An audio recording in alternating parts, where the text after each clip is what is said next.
পাথর গেছে, চলে গেছে, পাথরের আর কোনো সমস্যা নাই। এবং আগে অনেক ভয় পেয়েছিলেন, অনেক ঝামেলা ছিল, অনেক জানা ছিল। আমাকে অনেক লোক বলছে যে আপনাকে পিজিতে যে অপারেশন করতে হবে। আমরা শরণাপন্ন হয়ে মনের প্রতি বিশ্বাস রেখে আমি দীর্ঘ 6 থেকে 7 মাস অপেক্ষার পরে একটা আলতা করার পরে আলহামদুলিল্লাহ আমার পাথর চলে গেছে। ঠিক আছে, সেদিন থেকে আমি হোমিওর প্রতি বিশ্বাস স্থাপন করছি এবং যতদিন বেঁচে থাকবো আমি হোমিওকে প্রাধান্য দিয়ে যাবো এবং কি হোমিও ওষুধই খাবে। ঠিক আছে, ধন্যবাদ।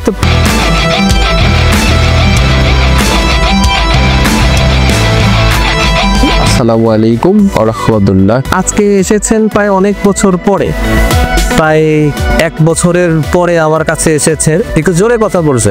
আমি এসেছিলাম, আমার প্যানক্রিয়াসে পাথর হয়েছিল। আচ্ছা, পাথর হওয়ার পরে আমি প্রথমে ইবলেসিনা, হাবিসিনা, সদরে বিভিন্ন জায়গায় চিকিৎসা করি, পরীক্ষা নিরীক্ষা করি। তারা আমাকে বলে যে আপনার পাথর হয়েছে। জি। তারপরে পপুলারে গিয়ে ওখানে সিটি স্ক্যান করেছি, সেখানে পাথরই ধরা পড়ছে। আচ্ছা, সব জায়গায় পাথর ধরা পড়ছে। আইব কি প্যানক্রিয়াসের রাগ প্রদাহ হয়। জি। তারপরে আমি SM শাকিল জি আহমেদ এসে একদিনকে ফোন করে ওনার সাথে সাক্ষাৎ করলাম। তখন উনি আমাকে বললো যে ঠিক আছে, এটা তো সাধারণ কঠিন ব্যাপার, এটা আপনার জন্য। ডক্টর সাহেব আমাকে বললেন ঠিক আছে, আসলে আমি আমার নাম জানতে চাই না। আসলে আমার উদ্দেশ্যটা হলো হোমিওপ্যাথিতে আপনার এই পাথরটা চলে গিয়েছে। জি হ্যাঁ, আমি এটাই তাহলে কাছে দীর্ঘ 6 মাস ওষুধ খাওয়ার পরে 6 থেকে 8 মাস হবে সম্ভবত। তারপরে আপনি আমাকে একটা ডাক্তারের কাছে পাঠিয়েছিলেন একটা হাসপাতালে, সেখানে আলট্রা করে দেখার পরে জি আপনি রিপোর্ট দেখে বললেন যে পাথর চলে গেছে। জি, আমি এবং আপনি নিজেও দেখতে পেয়েছে পরের রিপোর্টে পাথর ছিল না। জি, অনেক জটিল একটা কেস ছিল আমাদের জন্য। আমার কিছু লোকের কাছে শুনছি, মুরব্বীদের কাছে, যার নাই কোনো গতি তার জন্য হোমিওপ্যাথ সুস্থ এবং মুক্ত, পাথর চলে গেছে। এটা আমি আল্লাহর কাছে লাখ লাখ শুকরানা আদায় করছি এবং আপনার জন্য দোয়া করি।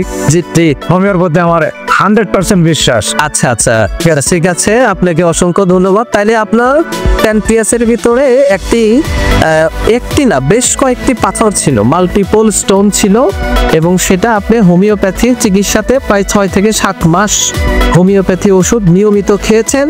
এবং 7 মাস পরে আমাদের উত্তরবঙ্গের ভিতরে সবচাইতে ভালো সোনোলজিস্ট ডাক্তার গোলাম মুস্তফা স্যার, যিনি খাজা ইউনুস আলী মেডিকেল কলেজে আলট্রাসোনোগ্রাফি ডিপার্টমেন্টাল হেড, রেডিওলজি ডিপার্টমেন্টে, ওনার মাধ্যমে আমরা আবার আপনাকে একটা আলট্রা করাই এবং আলট্রাতে কনফার্ম হওয়া যায় যে আপনার পাথরগুলি আর নেই এবং আপনার যে ডায়ালেটেড ছিল এটা এখন নর্মাল আছে। এখন আপনি আলহামদুলিল্লাহ ভালো আছে। এখন আপনি আমাদের কাছে এসেছেন অন্য কোনো সমস্যার জন্য। পাথরের সমস্যা আল্লাহ চাইতো একদম সেরে গেছে। পাথর গেছে, হ্যাঁ পাথর গেছে, জি চলে গেছে, পাথরের আর কোনো সমস্যা নাই। এবং আগে অনেক ভয় পেয়েছিলেন, অনেক ঝামেলা ছিল, অনেক জানা ছিল। আমাকে অনেক লোক বলছে যে আপনাকে পিজিতে যে অপারেশন করতে হবে। আমরা শরণাপন্ন হয়ে মনের প্রতি বিশ্বাস রেখে আমি দীর্ঘ 6 থেকে 7 মাস অপেক্ষার পরে একটা আলতা করার পরে আলহামদুলিল্লাহ আমার পাথর চলে গেছে। ঠিক আছে, সেদিন থেকে আমি হোমিওর প্রতি বিশ্বাস স্থাপন করছি এবং যতদিন বেঁচে থাকবো জি আমি হোমিওকে প্রাধান্য দিয়ে যাবো এবং কি হোমিও ওষুধই খাবে। ঠিক আছে, ধন্যবাদ কলেজ ভাই আপনাকে। ঠিক আছে, ধন্যবাদ। যাও থাকে আমি আমার জন্য দোয়া করবেন, আমি আপনার জন্য দোয়া করি। সবাই আশ্রয় নেই।